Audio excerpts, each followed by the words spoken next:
सन 1956 में फ्रांस के एक शहर में एक भयानक शैतान जाग जाता है जो एक इंसानी शरीर में अपना कब्जा करके एक एक करके लोगों को बहुत ही बेरहमी से मारने लगता है। लेकिन बहुत से लोगों के मौत होने के बाद आयरीन नाम की एक नन इस शैतान को रोकने के लिए आती है।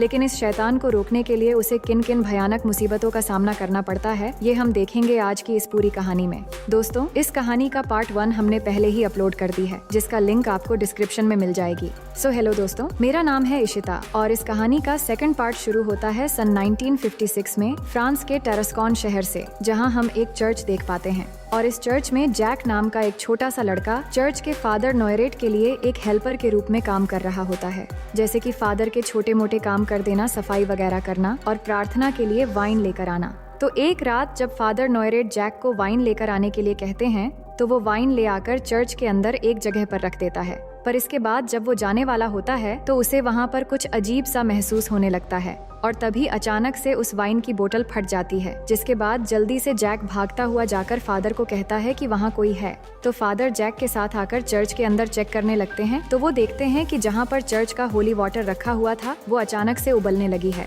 और उबलकर पूरी तरीके से भाप बनकर उड़ जाता है। और तभी वहाँ हम नन की तरह दिखने वाली एक आत्मा को देख पाते हैं, जो सबसे पहले फादर की उंगलियों को तोड़ देती है और फिर उन्हें हवा में उठाकर पूरी शरीर में आग लगाकर उन्हें जलाकर मार डालती है। और जैक अपने सामने ये सब होता हुआ देखकर डर के मारे चिल्लाने लगता है। इसके बाद हम किसी को चर्च से बाहर जाते हुए देख पाते हैं, जिसके पीछे नन की एक साया भी थी, यानी कि ये कोई शख्स था जो कि ये सब करने के बाद यहाँ से जा रहा था।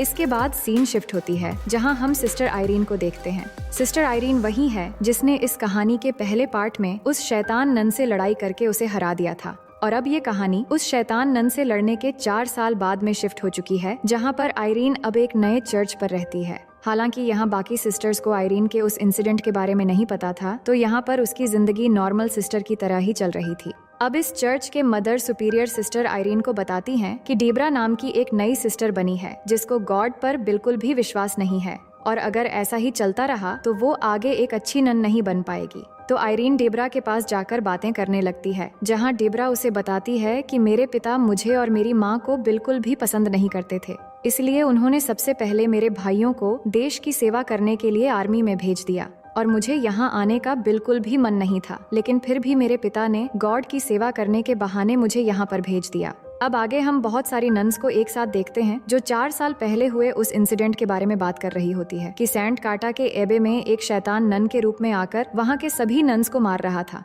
लेकिन आखिरकार एक नन ने उस शैतान का मुकाबला किया और उसे हरा दिया। मगर उन्हें ये नहीं पता है कि इनके बीच में मौजूद आयरीने ही वही नन थी जिसने 4 साल पहले उस शैतान नन के साथ लड़ाई की थी। वहीं आयरीने भी पास में खड़ी होकर उनकी बातें सुन रही थी, लेकिन वो उन्हें कुछ नहीं बताती। अब सीन शिफ्ट होकर हम फ्रांस के एक गर्ल्स बोर्डिंग स्कूल को देखते हैं, जहाँ पर बहुत सारे स्टूडेंट और टीचर्स के अलावा फ्रेंची भी रहता है। अब फ्रेंची असल में कौन था, ये हमें कहानी में आगे पता चलेगा। यहाँ पर फ्रेंची का काम होता है कि स्कूल के अंदर छोटे मोटे काम करना और स्कूल के कमरों की सफाई वगैरह कर देना, और फ्रेंची स्कूल के स्टूडेंट के साथ बहुत ही प्यार से पेश आता है। अब यहाँ पर हम सोफी नाम की एक स्टूडेंट को देखते हैं, जो एक गरीब परिवार से है, इसलिए इसकी मॉम केट भी यहीं पर सोफी के साथ रहकर एक प्राइवेट टीचर की तरह स्कूल में पढ़ाया करती है। अब सोफी को फ्रेंची से बहुत लगाव होता है, तो वो फ्रेंची को एक फ्रेंडशिप ब्रेसलेट बनाकर देती है, लेकिन तभी उसी के क्लास की कुछ लड़कियां आकर वो ब्रेसलेट हाथ से छीन लेते हैं और ये सोफी को हर वक्त चिढ़ाया करते हैं। और इस बार वो सोफी को फ्रेंची की गर्लफ्रेंड कहकर चिढ़ाने लगते हैं। तो फ्रेंची उन्हें ब्रेसलेट वापस करने के लिए कहता है, पर तभी वहाँ पर स्कूल के टीचर आकर सभी लड़कियों को क्लास में जाने के लिए कहती है, तो वो चले जाते हैं। इसके बाद हम एक लड़की को देखते हैं जो कि पोस्टल सर्विस में काम किया करती थी और यहाँ स्टूडेंट के लिए खत और घर से लाए गए सामान को डिलीवर किया करती थी। और आज भी उसके पास एक पार्सल था, तो वो सामान रखने के लिए एक कमरे के अंदर जाकर सब सामान रख देती है। लेकिन सामान रखने के बाद उसे कुछ आवाज सुनाई देने लगती है, तो वो देखने के लिए जब आगे जाती है, तभी उसके सामने भयानक रूप में एक शैतान नन आ जाती है, जिसे देखकर वो डर के मारे वहाँ से भागने लगती है। लेकिन वो शैतान नन उसे पकड़कर उसकी गर्दन तोड़कर उसे वहीं पर मार देती है। दूसरी तरफ हम सिस्टर आयरीन को देखते हैं, जिसको चर्च के फादर बुलाते हैं और उसे कुछ फोटोज दिखाकर कहते हैं कि 4 साल पहले की तरह इस बार भी कुछ और हादसे हो रहे हैं। अलग अलग जगहों के चर्च में से बहुत सारे पादरियों की बहुत ही भयानक तरीके से डेथ होती जा रही है। और तुमने सेंट काटा में जो बहादुरी का काम किया था उसके लिए हम सब तुम्हारे शुक्रगुजार हैं। और अब हम चाहते हैं कि तुम फिर से एक बार इन हादसों की भी इन्वेस्टिगेशन करो। हमें लगता है कि वो शैतान फिर से जाग गया है और लोगों को एक एक करके मार रही है। लेकिन आयरीन मना कर देती है और कहती है कि पहले भी वो मरते मरते बची थी और फिर से एक बार वो उस शैतान का सामना करना नहीं चाहती। लेकिन फादर कहते हैं कि तुमने पहले भी इस काम को बहुत अच्छे से अंजाम दिया था और गॉड भी शायद यही चाहते थे। और इस बार चर्च कमेटी चाहती है कि तुम वहाँ इन्वेस्टिगेशन के लिए जाओ, क्योंकि तुमने उस शैतान का सामना पहले भी किया है और तुमसे बेहतर ये काम कोई नहीं कर सकता। और हमें उम्मीद है कि इस बार भी गॉड तुम्हारे साथ होंगे। अब फादर के कहने पर आयरीन वहाँ से निकल पड़ती है उन केस की इन्वेस्टिगेशन करने के लिए। लेकिन जब वो ट्रेन में थी तो डीब्रा भी चर्च कमेटी को बिना बताए उसके साथ ट्रेन में आ जाती है। वहीं बोर्डिंग स्कूल में हम सोफी को देखते हैं, जिसको वो लड़कियां फिर से परेशान करने लगते हैं और इस बार परेशान करने का एक नया तरीका उन्होंने ढूंढ निकाला था। तो वो सोफी को बातों में बहलाकर स्कूल के एक रूम में लेकर जाती है, जहां जाने पर स्कूल के हेड टीचर ने मना किया है। लेकिन वो लड़कियां सोफी से कहती हैं कि वहां जाने के बाद तुम्हें एक चमत्कार देखने को मिलेगा। उसके बाद वो उसे उस कमरे में ले जाकर एक खिड़की के सामने खड़ा कर देते हैं और कहते हैं कि खिड़की में जो बकरे का तस्वीर बना है उसकी आंखों में देखते रहना, और जब उस पर सूरज की रोशनी पड़ेगी तो तुम्हें एक राक्षस की आंखें देखने को मिलेगा और यहाँ से हिलना मत, नहीं तो वो आंखें तुम्हें नहीं दिखेगी। इसके बाद वो लड़कियां सोफी को वहाँ छोड़कर बाहर चली आती हैं। तो सोफी उस बकरे की आंखों में देखने लगती है और सूरज की रोशनी पड़ते ही वो आंखें लाल होने लगती है और ये देखकर सोफी डर जाती है और वहाँ से भागने लगती है। लेकिन वो बाहर निकल पाती तभी वो लड़कियां दरवाजा बंद कर देती हैं और सोफी डर के मारे उन्हें दरवाजा खोलने के लिए चिल्लाने लगती है। तभी वो देखती है कि वहाँ पर रखी एक मूर्ति अचानक हिलने लगी है और धीरे धीरे वो मूर्ति गिर जाती है और तभी वो एक डरावनी आत्मा को देखती है। तभी वहाँ फ्रेंची आकर दरवाजा खोलकर सोफी को बचा लेता है, जिसके बाद वो सोफी से पूछता है कि क्या हुआ था, पर वो कुछ नहीं बताती। तभी वो देखता है कि सामने वही लड़कियां खड़ी है, जिससे वो समझ जाता है कि उन्होंने ही सोफी को परेशान किया है। तो फ्रेंची के धमकाने पर वो लड़कियां वहां से भाग जाती है। इसके बाद सोफी की मॉम आकर उसे लेकर क्लास में चली जाती है। दूसरी तरफ आयरीन और डीब्रा सबसे पहले फ्रांस के टारस्कॉन शहर के उसी चर्च में पहुंचते हैं जहां शुरुआत में हमने फादर नोयरेट को जलते हुए देखा था। वहां पहुंचने के बाद एक सिस्टर उनकी स्वागत करती है और कहती है कि इस चर्च को बंद कर दिया गया है और यहाँ पर अब कोई नहीं आता। इसके बाद वो सिस्टर उन्हें फादर के कमरे में ले जाती है और कहती है कि फादर के जलते समय जैक नाम का एक बच्चा भी यहाँ पर था, जिसने सब कुछ देखा था। लेकिन उसके माँ ने इस बारे में उससे कुछ भी बात करने से मना किया है। आप चाहो तो बाहर कभी उसे खेलते दौरान मिल सकती हो। फिर वो सिस्टर कहती है कि जब फादर के साथ ये हादसा हुआ था तब चर्च में फ्रेंची नाम का एक आदमी भी मौजूद था,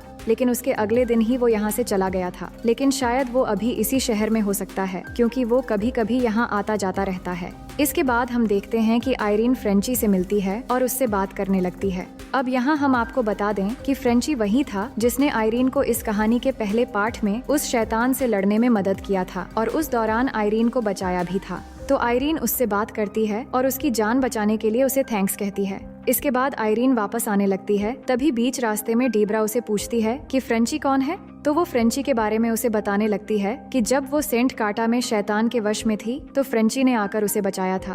तभी आयरीन समझ जाती है कि उस शैतान को जीने के लिए एक जिंदा शरीर चाहिए थी और उस वक्त वो शैतान फ्रेंची के अंदर आ गया था, यानी कि अब वो शैतान फ्रेंची के जरिए ही लोगों को मार रहा है। अब उसी रात आयरीन को चर्च के बाहर रास्ते में जैक मिल जाता है, जो बच्चों के साथ खेलते हुए आया था। तो वो जैक से पूछती है कि फादर के साथ उस रात क्या हुआ था। तो जैक बताता है कि जब वो वाइन रखने के लिए गया था तो अचानक उस वाइन की बोतल फट गई थी। इसके बाद वो फादर को ये बात बताने के लिए गया था। अब यहाँ आयरीन उससे और कुछ पूछ पाती, तभी जैक बाकी बच्चों के साथ वहाँ से चला जाता है। इसलिए आयरीन उसकी पीछे पीछे भागने लगती है और वो भागते हुए एक ऐसी जगह जाकर रुक जाती है जहाँ उसके सामने बहुत सारी किताबें होती हैं। जिसके बाद उन किताबों के पन्ने बहुत तेजी से हवा की वजह से पलटने लगते हैं और वो पन्ने पलटते पलटते आखिरकार वहाँ उसे एक तस्वीर नजर आती है जो उस शैतान नन की थी। और ये देखकर आयरीन बहुत ज्यादा डर जाती है और तभी वो शैतान उस तस्वीर से निकलकर उसकी गला पकड़ लेती है। लेकिन तभी आयरीन को एक विजन आने लगता है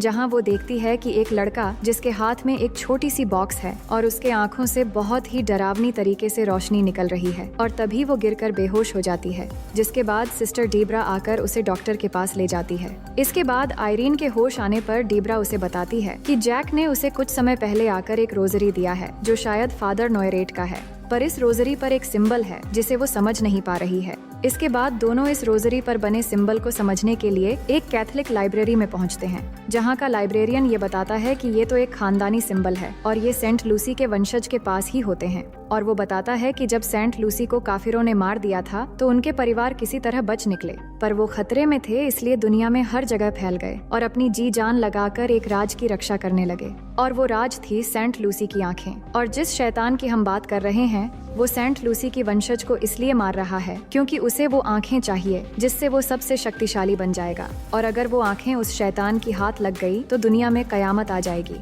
और अगर ये तुम्हारे हाथ लग जाए तो तुम सेंट काटा की तरह इन आंखों के जरिए उस शैतान को वापस नर्क पहुंचा सकती हो। फिर आयरीन पूछती है कि वो आंखें अब कहाँ हैं, तो लाइब्रेरियन कुछ और बुक्स निकालता है और फाइनली उन्हें ये पता चलता है कि इस वक्त वो आंखें फ्रांस के टेरास्कॉन शहर के अंदर एक बोर्डिंग स्कूल में कहीं दफन है। इसके बाद आयरीन और डेब्रा उस बोर्डिंग स्कूल की तरफ चल पड़ते हैं और ये वही बोर्डिंग स्कूल होता है जहाँ पर सोफी पढ़ती है। वहीं हम बोर्डिंग स्कूल में देखते हैं जहाँ पर सोफी और केट के कमरे में फ्रेंची खाना बनाने आया था, लेकिन अचानक उसे कुछ होने लगता है तो केट ये देखकर उसे संभालने लगती है। तभी अचानक से वो शैतान नन वहाँ पर रखी एक तस्वीर से निकलकर इनको डराने लगती है, तो फ्रेंची दोनों को लेकर वहाँ से बाहर भागने लगता है। वहीं आयरीन और डेब्रा स्कूल में पहुंच जाते हैं तो वो फ्रेंची को देखकर घबरा जाते हैं, क्योंकि आयरीन जानती थी कि वो शैतान फ्रेंची के जरिए ही सबको मार रहा है और वो इसी के अंदर है। तो आयरीन कहती है कि तुम इनसे दूर रहो, क्योंकि जब तुम सेंट काटा में मुझे बचा रहे थे तभी वो शैतान तुम्हारे अंदर आ गया था और तुम्हारे जरिए ही वो शैतान एक एक करके सबको मार रहा है। लेकिन फ्रेंची ये विश्वास ही नहीं कर पा रहा था कि तभी अचानक उसे कुछ होने लगता है और वो शैतान पूरी तरीके से उसके अंदर आ जाता है। इसके बाद वो वहाँ से जाने लगता है, लेकिन आयरीन उसे रोकने के लिए गॉड के नाम का मंत्रों का उच्चारण करने लगती है, जिससे फ्रेंची कमजोर पड़ने लगता है और तभी डेब्रा आकर एक डंडे से उसे मारकर बेहोश कर देती है। इसके बाद दोनों उसे एक जगह बांध कर रख देते हैं। फिर वो दोनों केट और सोफी के पास आकर उनसे पूछते हैं कि फ्रेंची शैतानी रूप में आने के बाद आखिर किस तरफ जा रहा था। तो केट बताती है कि यहाँ पर एक कमरा है जहाँ जाना सबको मना है, वो शायद वहीं पर जा रहा था। इसके बाद वो उस कमरे में जाते हैं, जहाँ जाने के बाद सोफी उन्हें बताती है कि उस खिड़की पर जब सूरज की रोशनी पड़ती है तो वहाँ बने उस बकरे की आंखें लाल होने लगती हैं और वो एक राक्षस है। तो आयरीन समझ जाती है कि शायद यही कहीं सेंट लूसी की आंखें हो सकती हैं। तो डेब्रा बाहर से जाकर उस खिड़की के पीछे से टॉर्च जलाने लगती है, जिससे बकरे की आंखों से रोशनी निकलकर एक जगह आकर पड़ती है। इसके बाद केट और आयरीन मिलकर उस जगह को खोदने लगते हैं और फाइनली आयरीन को एक छोटी सी बॉक्स में सेंट लूसी की वो आंखें मिल जाती है। इसके बाद उस बॉक्स को लेकर जब वो बाहर जाने वाले ही थे तभी फ्रेंची वहाँ आ जाता है और आकर आयरीन को मारने लगता है और उसकी गला पकड़कर ऊपर उठा लेता है और तभी उसके हाथ से बॉक्स नीचे गिर जाती है। तभी मौका पाकर सोफी वो बॉक्स उठाकर वहाँ से भागने लगती है और ऊपर एक जगह जाकर छुप जाती है। लेकिन फ्रेंची आयरीन को छोड़कर सोफी के पीछे पड़ जाता है और वो भी ऊपर आकर उसे ढूंढने लगता है। लेकिन यहाँ पर सोफी की हाथ में उस बॉक्स से अचानक रोशनी निकलने लगती है, जिससे फ्रेंची को सोफी मिल जाती है और वो आकर उसे पकड़ने की कोशिश करने लगता है। तभी सोफी डर के मारे वहाँ से भागने लगती है, लेकिन फ्रेंची उसका पीछा नहीं छोड़ता और उसे रोकने के लिए स्कूल की एक बड़ी सी घंटी गिरा देता है, जिससे सोफी आगे नहीं जा पाती और वहीं पर रुक जाती है। वही आयरीन भी सोफी को ढूंढ रही थी, लेकिन सोफी ऊपर एक जगह पर लटक जाती है और फ्रेंची उसे पकड़ने की कोशिश करता है, लेकिन सोफी किसी तरह फ्रेंची से बच जाती है और फिर आयरीन के पास आकर उसे वो बॉक्स दे देती है। लेकिन तभी फ्रेंची वहाँ भी आ जाता है, पर आयरीन उसके सामने वो बॉक्स रख देती है जिससे रोशनी निकल रही थी और इस वजह से फ्रेंची कमजोर पड़ जाता है और चिल्लाने लगता है और उसकी आंखों से खून निकलने लगती है। इसके बाद वो अचानक जमीन पर गिर जाता है। अब यहाँ आयरीन को लग रहा था कि शायद उस शैतान के साथ साथ फ्रेंची भी मर चुका है, तो वो रोने लगती है और उसे चेक करने के लिए जब उसके पास जाती है तभी फ्रेंची जाग जाता है और आयरीन के हाथ से वो बॉक्स लेकर ऊपर उठा लेता है और इसी दौरान फ्रेंची के जरिए उस शैतान को सेंट लूसी की वो आंखें मिल जाती हैं। अब उस शैतान को सेंट लूसी की आंखें मिल जाने के बाद वो बहुत ताकतवर बन गया था, इसलिए वो एक भयानक नन के रूप में सबके सामने आती है और सब पर हमला करने लगती है और फिर डेब्रा के गले में एक जंजीर लगा देती है और फिर आयरीन को ऊपर हवा में उठाकर उसके शरीर में आग लगा देती है, जिससे आयरीन चिल्लाने लगती है। लेकिन वो शैतान आयरीन को पूरी तरह जला नहीं पाती है और अचानक आयरीन के शरीर से आग बुझ जाती है और वो नीचे गिरकर बच जाती है। तभी डेब्रा आकर उसे पकड़कर एक साइड में लेकर चली जाती है और तभी यहाँ आयरीन देखती है कि यहाँ बहुत सारे टैंक के अंदर वाइन भरी हुई है और वाइन को नन्स प्रार्थना में इस्तेमाल करती है और प्रार्थना करने के बाद वाइन्स को वो बहुत पवित्र मानते हैं, जैसे जीसस की ब्लड को मानते हैं। तो आयरीन डेब्रा से कहती है कि मेरे साथ प्रार्थना करो और अब प्रार्थना से ही इस शैतान को हम खत्म कर सकते हैं। वही फ्रेंची भी उस शैतान की काबू में था और वो आकर सोफी को पकड़कर मारने वाला होता है, लेकिन आयरीन और डेब्रा प्रार्थना करने लगते हैं जिससे चारों तरफ रखे टैंक से वाइन निकलकर उस शैतान के ऊपर आकर लगने लगती है, जिससे वो शैतान चिल्लाने लगता है और उसके पूरे शरीर पर आग लग जाती है और इस तरह वो उस शैतान को खत्म कर देते हैं। और अब फ्रेंची के शरीर से भी वो शैतान चला जाता है और वो पूरी तरह ठीक हो जाता है। इसके बाद हम आखिर में देखते हैं कि अब सब कुछ ठीक हो गया है और सोफी भी आकर फ्रेंची से मिलती है और सब बहुत खुश हो जाते हैं और फ्रेंची सबसे सॉरी कहता है क्योंकि वो अब तक उस शैतान के वश में आकर ये सब कर रहा था। और इस तरह आयरीन फिर से एक बार सबको उस शैतान से बचा लेती है और इसी के साथ ये कहानी यहीं पर खत्म हो जाती है। तो दोस्तों, मैं उम्मीद करती हूँ कि ये कहानी आपको बेहद पसंद आई होगी और अगर आपने अब तक इस कहानी का पार्ट 1 नहीं देखा तो आप यहाँ से देख सकते हैं और आप हमें कमेंट करके बता सकते हैं कि आपको किस तरह की फिल्म देखना पसंद है।